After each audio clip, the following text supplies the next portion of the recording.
In today's video, I'll teach you how to remove password and PIN in Windows 10. So first of all, you'll have to go to settings. For that, click on the start icon that you can see at bottom.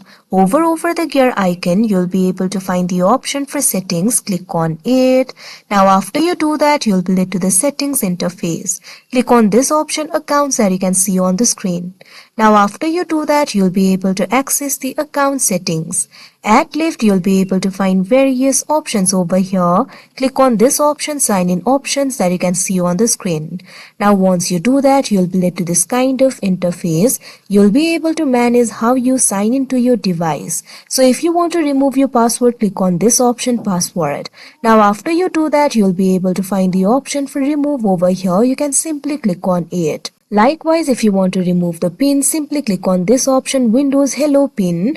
Now right over here, you'll be able to find this option for remove. What you have to do is click on it. Now you'll have to confirm removing your pin. Simply click on this option, remove. Now once you do that, enter your account password in order to verify it's you. So simply enter your password over here. Now once you enter your password, the pin will be removed. So like this, you'll be able to remove the pin. So that is how you remove pin and password in Windows 10. I hope you found this video helpful. Thank you for watching.